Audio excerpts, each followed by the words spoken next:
We're going to talk now about an example of how to use space in a read aloud picture book. Very important, used in many different ways. I think I want first of all to talk about space used, as you might expect, at the end of a page. So it's a way of creating that suspense. The listener, the reader is hanging, waiting on the next word. So let me give you some examples yet again from this marvellous tale, The Enormous Crocodile, which I've been reading again for many, many years. And although it takes 15 minutes to read, even little kindergartners will sit for 15 minutes and listen to the story because of the space Dahl creates. I told you it's about this nasty crocodile with all his secret plans and clever tricks. So he's come out of the river and he's coming onto the land and he is in search of little children to eat. So this is his clever plan number one. Ho ho, he said, talking aloud to himself. That walk through the jungle has made me hungrier than ever. One child isn't going to be nearly enough for me today. I won't be full up until I've eaten at least 3 juicy little children. He started to creep forward toward the town. It's the end of the page, and the children are waiting. Is he going to get 3 little children and eat them up? The next page, he starts his plan by disguising himself as a coconut tree. You probably can't see this very well here, but he looks like a coconut tree along with all the other ones, and he's waiting for the 2 little children, Toto and Mary, that are going to come along, and hopefully he's going to gobble them up. So watch what Dahl does now. Toto and Mary ran toward what they thought was a small coconut tree. The enormous crocodile peered through the branches, watching them as they came closer and closer. He licked his lips. He began to dribble with excitement. End of page. Is he going to get them? And then we turn the page again, but now we're on to clever trick number 2, and the crocodile now makes himself look like a seesaw outside of school, and all the children come out and they're discussing will they get on the seesaw. The enormous crocodile opened one eye just a tiny bit and he watched the children who were crowding around him. Soon he thought, one of them is going to sit on my head, then I will give a jerk and a snap, and after that it will be yum yum yum.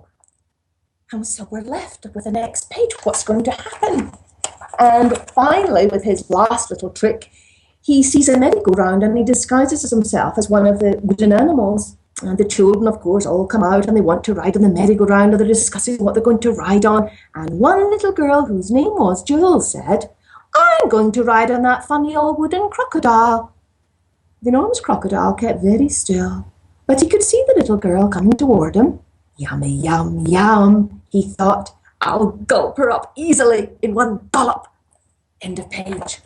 So you see the master storyteller here, where every single end of page has you hanging in suspense. That's the space he created.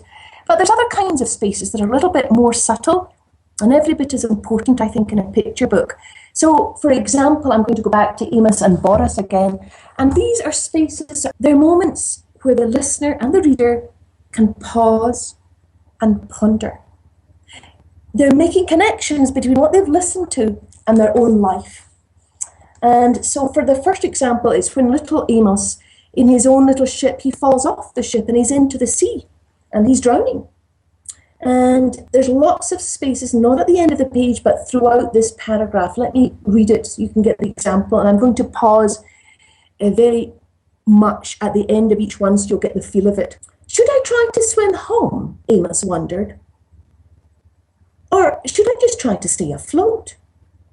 He might swim a mile, but never 1,000. He decided to just keep afloat, treading water and hoping that something, who knows what, would turn up to save him. But what if a shark or some big fish or a horse mackerel turned up?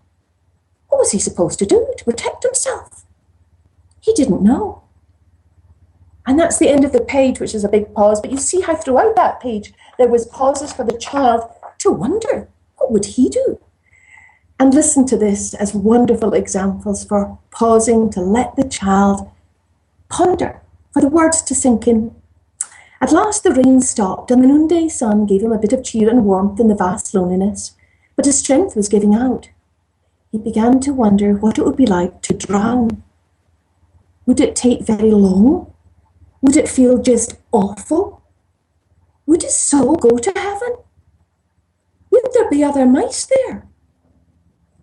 What a question.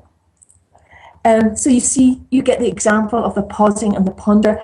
Another one with pause and ponder is from this story based on a true story. It's called The Wild Boy. So you may be familiar with its story of the 1800s in France, where this child was found wild.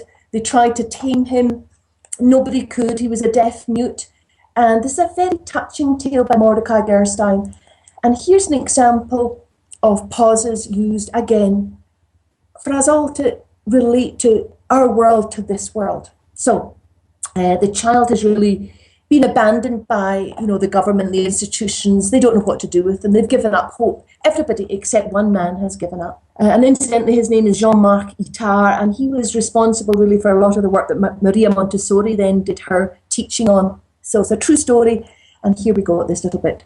Jean-Marc Attar was a young doctor at the institute. He was quiet and thoughtful. He saw the boy, ignored and uncared for, growing wilder than ever. Attar watched as the boy sat quietly by the lily pond and gazed into the water for hours. The boy's eyes were deep and sad. From time to time, he gently scattered a handful of dry leaves onto the surface of the water, and he watched them float away. And then on to the next page there, Dr. Attar is still looking at the child, and he saw a boy who had never been held or sung to or played with. He saw a child who had never learned to be a child. So I hope you see those examples that as a reader or even as a writer, when you're doing this, you have to have that moment. A pregnant pause is maybe a good way of describing it, because it's filled with the wonder that you have created and other people are listening to. So those are examples of space, how we create them as a reader, as a writer, and as a teller of the tale.